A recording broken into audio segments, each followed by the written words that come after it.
আপনি কু করবেন কিন্তু বলবেন না, আপনি দায়িত্ব নেবেন, তারপর 7 মাস ধরে নিষ্ক্রিয় থেকে হঠাৎ ক্যামেরার সামনে এসে বলবেন একা পারবেন না। দেশের শান্তি শৃঙ্খলা রক্ষার দায়িত্ব শুধু সেনাবাহিনীর নয় উল্লেখ করে সেনাপ্রধান বলেছেন যে 2 লক্ষ পুলিশ আছে, বিজিবি আছে, র্যাব আছে, আনসার ভিডিপি আছে, আর তার আছে মাত্র 30,000 সৈন্য। কাজেই এই 30,000 সৈন্য দিয়ে তিনি এই বিরাট ভয়েড বা শূন্যতা কিভাবে পূরণ করবেন? কিন্তু সেনাপ্রধান, পুলিশ তো নাই। পুলিশের 650 থানার 450-র বেশি থানায় হামলা, লুট, আগুন দেওয়া হয়েছে 5ই আগস্টের পর, যখন আপনি ক্যামেরার সামনে দাঁড়িয়ে জাতির উদ্দেশ্যে বলেছিলেন আপনি আমাদের জানমালের দায়িত্ব নিয়েছেন। 2 লাখ পুলিশের কতজন এরপর এখন পর্যন্ত চাকরিতে ফিরে এসেছে সে কথাও কিন্তু আমরা জানি না।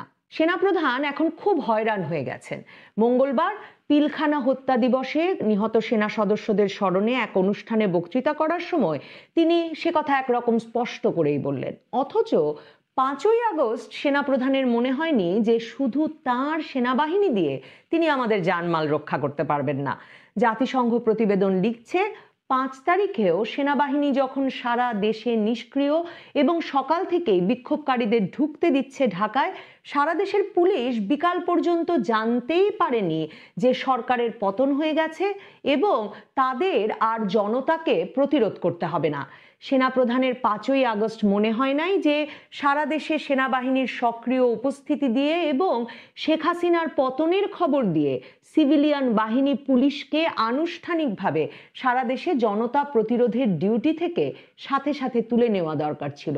সেনাপ্রধানের মনে হয় নাই যে অত্যন্ত প্রয়োজনীয় ছিল 5ই আগস্ট থেকে ক্ষোভ প্রকাশের নামে সারা দেশে 450-র বেশি থানা ভেঙে চুরে পুড়িয়ে পুলিশ মেরে ঝুলিয়ে রেখে পুলিশের লাশে আগুন দিয়ে একটা 2 লাখ সদস্যের বাহিনীর সকল কার্যকারিতা, তাদের সরঞ্জামাদি অস্ত্রশস্ত্র লুটপাট হয়ে যাওয়ার পর এবং মনোবল শেষ করে দেওয়ার পর দেশের আইন শৃঙ্খলা পরিস্থিতি স্বাভাবিক করা যে তার একার কাজ নয়। বিশেষ করে যেই বাহিনী 3 তারিখ থেকেই জাতিসংঘে তাদের চাকরি রক্ষা করতে নিষ্ক্রিয় থাকার সিদ্ধান্ত নিয়েছে সে বাহিনী দিয়ে, তা বোধহয় সেনাপ্রধানের 5ই আগস্টেই বুঝবার কথা ছিল। সেনাবাহিনী কু করবে, তারপর কু শেষে সেনাপ্রধান এসে জানমালের দায়িত্ব নেবেন ক্যামেরার সামনে দাঁড়িয়ে মুখের কথায়, কিন্তু তিনি বা তার সৈন্যরা কোথাও কোনো অরাজকতা থামাতে সক্রিয় হবেন না 7 মাসের মধ্যে। সিভিলিয়ান মানুষ আর সিভিলিয়ান বাহিনী মারামারি কাটাকাটি হানাহানি করে মরবেন, আর সেনাপ্রধান 7 মাস পরে এক অনুষ্ঠানে এসে বলবেন যে পরে বলবেন না আমি আপনাদের সতর্ক করি নাই। আসল কথা, পরে আর আগে আবার কি? সেনাপ্রধান তো জাতিসংঘের চাকরি হারানোর ভয়ে কু যে করেছেন সেটাই এখনো মুখ ফুটে বলতে পারছেন না। জাতিসংঘ প্রতিবেদনে স্পষ্ট এসেছে যে জাতিসংঘ সতর্ক করবার পর যে সেনাবাহিনী যদি বিক্ষোভ দমনে গুলি চালায় তাহলে তাদেরকে হয়তো আর শান্তিরক্ষী মিশনে নেওয়া হবে না, এমন সতর্কবাণী আসবার কারণেই হয়তো সেনা সদর দফতরে 3 তারিখেই সিদ্ধান্ত নেওয়া হয়েছিল যে সেনাবাহিনী নিষ্ক্রিয় থাকবে। এখন সে সময়কার ছাত্র আন্দোলনের নানা জনের ফেসবুক পোস্টে পরিষ্কার যে 3 তারিখেই ছাত্র শিবির নেতা সাদিক কায়েম ডক্টর ইউনূসের অন্তর্বর্তীকালীন সরকারের প্রধান হওয়ার বিষয়টি চূড়ান্ত করেন, আর 3 তারিখেই শেখ হাসিনার পদত্যাগ অর্থাৎ 1 দফা 1 দাবি ঘোষণা করা হয় শহীদ মিনার থেকে। অথচ জাতিসংঘ প্রতিবেদন বলছে 4 তারিখ গভীর রাত পর্যন্ত সেনাপ্রধান আবার গণভবনে শেখ হাসিনাকে বলে এসেছেন যে তিনি মার্চ টু ঢাকা কর্মসূচিতে বিক্ষোভকারীদের ঢল, ঢাকামুখী ঢল ঠেকাবেন ঢাকার এন্ট্রি পয়েন্টগুলোতে। অথচ 5 তারিখ সকাল থেকে উনার বাহিনী নিষ্ক্রিয় থাকে ঢাকার মুখগুলোতে, মানুষের ঢল ঢুকতে দেয় ঢাকায়। সেনাপ্রধান একদিকে ভারতীয় সেনাপ্রধানের সঙ্গে কথা বলে শেখ হাসিনাকে সেখানে পাঠানোর ব্যবস্থা করেন, অন্যদিকে রাজনৈতিক দলগুলোর সাথে বসেন ইন্টারিম গভর্নমেন্ট গঠন নিয়ে আলোচনায়, যে আলোচনায় দুপুর 3টার সময় জাতির উদ্দেশ্যে বক্তৃতা দেওয়ার আগেই তিনি সেনা সদর দফতরে জড়ো করে ফেলেছেন জামায়াতের আমির, আসিফ নজরুল থেকে হেফাজতে ইসলামের মামুনুল হক কিংবা জোনায়েদ সাকিকে। ভাবার কোনো কারণ বোধহয় নেই যে শেখ হাসিনাকে হেলিকপ্টারে তুলে দেওয়ার পর তিনি এই বিভিন্নমুখী রাজনৈতিক নেতৃবৃন্দের সঙ্গে আর সুশীল সমাজের প্রতিনিধি হিসেবে ডক্টর আসিফ নজরুলের সঙ্গে যোগাযোগ শুরু করেছিলেন। তবে হানাহানি মারামারি সেনাপ্রধান বন্ধ করতে না পারলেও ডক্টর ইউনূসকে যে উনি এনে সরকারে বসার ব্যবস্থা করে দিয়েছেন 18 মাসের মধ্যে একটা নির্বাচন অনুষ্ঠান করবার জন্য, সে কথা কাল সেনাপ্রধান তার বক্তব্যে একরকম পরিষ্কার করেছেন। ইউনূস সরকারের যেহেতু কোনো সাংবিধানিক ভিত্তি নেই, আমি জানি না সে কারণেই কিনা, এবং তাই তার প্রধান উপদেষ্টা পদ বা সরকারের পদমর্যাদার ক্রম বা ওয়ারেন্ট অফ প্রেসিডেন্সে তার অবস্থান সেনাপ্রধানের অনেক ওপরে, এগুলো মানেন না বলেই কিনা জানি না, সেনাপ্রধান সরাসরি ডক্টর ইউনূসকে ডক্টর ইউনূস হিসেবেই তার নাম উল্লেখ করেন এবং বলেন, আমরা দেশে একটা ফ্রি, ফেয়ার অ্যান্ড ইনক্লুসিভ ইলেকশনের জন্য ধাবিত হচ্ছি। তার আগে যেসব সংস্কার করা প্রয়োজন অবশ্যই সরকার এদিকে হেল্প করবে। সরকার তার মানে সেনাবাহিনীর নির্বাচন অনুষ্ঠানের প্রতিশ্রুতি রক্ষার জন্য সহায়তা করছে মাত্র। সেনাপ্রধান ভাবছেন নির্বাচন অনুষ্ঠানে তাদের হেল্প করাই ডক্টর ইউনূসের একমাত্র অ্যাসাইনমেন্ট। এ প্রসঙ্গে সেনাপ্রধান আরও বলেন, আমি যতবারই ডক্টর ইউনূসের সঙ্গে কথা বলেছি, he completely agrees with me.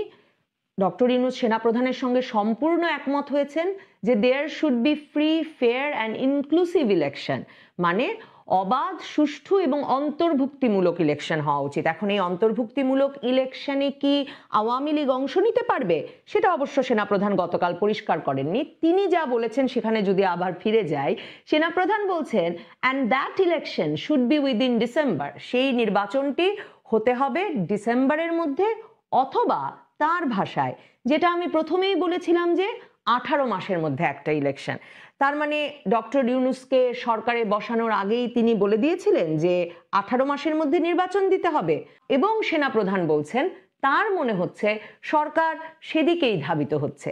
হয়রান সেনাপ্রধান অবশ্য বলেন নাই যে হানাহানি মারামারি কাটাকাটি বন্ধ না করা গেলে এই দায়িত্ব উনি বা কেউ না নিলে, মানে সেনাপ্রধান তো দুহাত তুলে বলেই দিয়েছেন যে তার পক্ষে এই হানাহানি মারামারি কাটাকাটি বন্ধ করা সম্ভব নয়, তাহলে নির্বাচনটা কি করে হবে?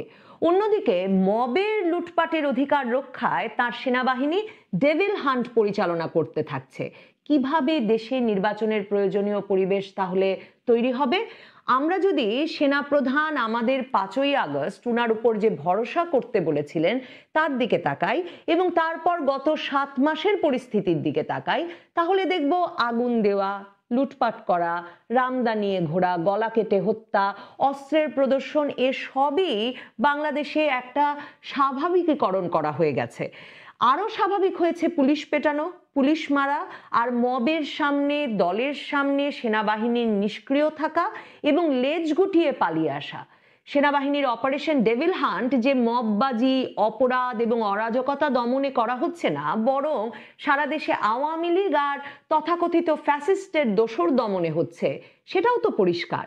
সেনাপ্রধান কাল একরকম অভিমান করেই যেন বলেছেন যে তিনি একটা কমন জিনিস দেখতে পাচ্ছেন, সেনাবাহিনী এবং সেনাপ্রধানের প্রতি বিদ্বেষ কারো কারো, এবং তিনি বলছেন তিনি আজ পর্যন্ত খুঁজে পান নাই যে ঠিক কী কারণে এই বিদ্বেষ।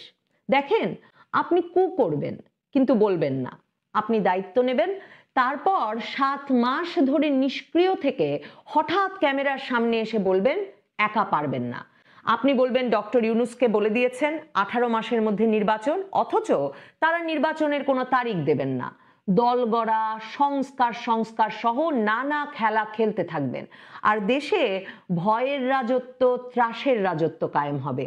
তাহলে শান্তি রক্ষায় জাতিসংঘ জয়ী সেনাবাহিনী, সেনাপ্রধান কিংবা তাদের পছন্দের শান্তিতে নোবেল প্রধান উপদেষ্টা, এদের আমরা প্রশংসা করি কি করে?